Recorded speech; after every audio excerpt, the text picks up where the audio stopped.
Hello guys, welcome to my vlog as a CBSE ninth grader.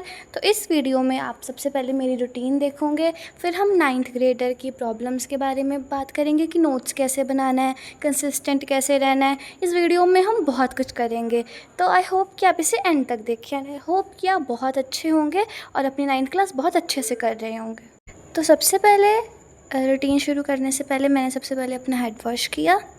So guys, ये है मेरा look after head wash. तो मैं ना छत पे चली गई थी, तो इतना अच्छा व्यू था, मतलब सीरियसली बहुत प्यारा था।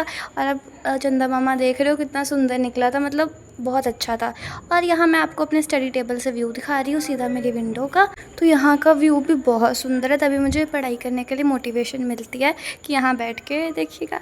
Let's move on to first problem जो हर एक नाइन्थ ग्रेडर फेस करता है, वो है how to make notes, right. तो हर सब्जेक्ट के लिए हम बात करेंगे, ठीक है। तो सबसे पहले अब बात करते हैं बायोलॉजी की। बायोलॉजी एक ऐसा सब्जेक्ट है जो लोग कहते हैं रट्टा मारना है, रट्टा मारना। मैं कहती हूँ नहीं, अंडरस्टैंडिंग है। तो बायोलॉजी के लिए आपने हर एक डायग्राम बनाना है, हाईलाइट करना है कीवर्ड्स को, और नोट्स बनाने हैं, ठीक है। जैसे डायग्राम हो गया, अब हर एक डायग्राम बनाओगे तो उससे अच्छे आपको कंसेप्ट क्लैरिटी होगी। केमिस्ट्री एक ऐसा सब्जेक्ट है जहाँ हमें अंडरस्टैंडिंग बहुत ज़्यादा ज़रूरी है, उसके बिना हम कोई क्वेश्चन नहीं कर सकते। तो इसलिए फार्मूलाज लिखना चाहिए स्टिकी नोट्स, क्योंकि न्यूमेरिकल होते हैं केमिस्ट्री में।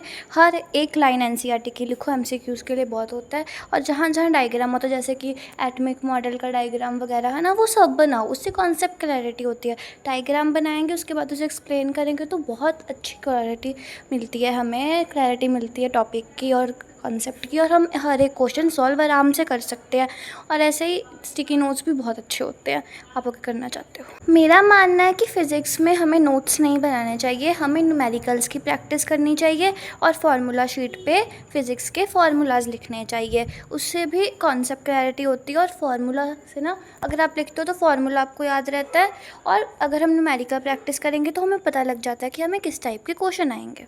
सोशल साइंस एक ऐसा सब्जेक्ट है जहाँ पैराग्राफ बिल्कुल मत लिखो। मैडम को क्यों कहानियों में डालना है आप लोगों ने? आप फ्लो चार्ट बनाओ, पैराग्राफ में मत लिखो, पॉइंटर्स में लिखना चाहिए। हमें ना एसएसटी में एक्टिव रिकॉल यूज़ करना चाहिए, जैसे इंग्लिश हो गया, एसएसटी हो गया और बायोलॉजी हो गया। उन सब में एक्टिव रिकॉल बहुत ज़्यादा एफिशिएंट रहता है। मतलब एक्टिव रिकॉल से कॉन्सेप्ट की अच्छे से क्लैरिटी हो जाती है, दिमाग में बैठ जाता है और माइंड को भी अच्छा लगता है कि हाँ भाई हमने पहले करा हुआ है। एक्टिव रिकॉल से हमारे दिमाग में चीज़ें बैठ जाती है।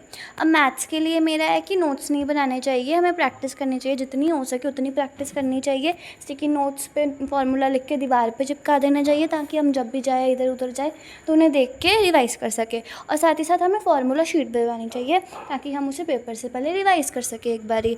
और ये ऐसे स्टिकी नोट्स पर लिख सकते हैं, हम कॉपीज़ पे चिपका सकते हैं, ताकि एक बार कॉपी खोली तो हमें साथ में उस पर नज़र पड़ेगी, क्योंकि ये हाईलाइट हो जाता है। तो ये थी मेरी कुछ advices how to make notes. आपको कैसी लगी मुझे ज़रूर बताना। Now let's move to second problem that every ninth grader faces, how to stay consistent. तो सबसे पहले हमेशा अटेंड करो स्कूल को, साथ ही साथ रोज़ अपना काम कंप्लीट करो जो स्कूल में करवाया जा रहा है, और रोज़ 15 मिनट पढ़ाई करो, चाहे 2 दिन में एक बार करो, पर करो ज़रूर। और अपनी क्वेश्चंस पूछो अपनी टीचर से, क्योंकि क्वेश्चंस पूछ कर हमारा वो होता है, हमें कॉन्सेप्ट की क्लैरिटी हो जाती है। कोई डाउट मत रहने दो, क्योंकि आप सबको पता ही है कि small efforts led to big result. और साथ ही साथ जो टीचर आपको क्लास में बताती है तो उसे नोट्स आके घर पे बनाओ उसके। तो ये थी मेरी कुछ एडवाइजेस, आपको अच्छी लगी होगी। तो फिर रात को मैंने एनीमे देखी, साइकिक, बहुत अच्छी एनीमे, बहुत फनी एनीमे है। तो रिसेंटली मैं 3-4 एनीमे इकट्ठी देख रही हूँ। तो रात को मैं ये देखती हूँ, फिर सुबह मैं कोई और देखती हूँ, और फिर दोपहर को और देखती हूँ। तो okay guys, bye bye and subscribe for more, bye.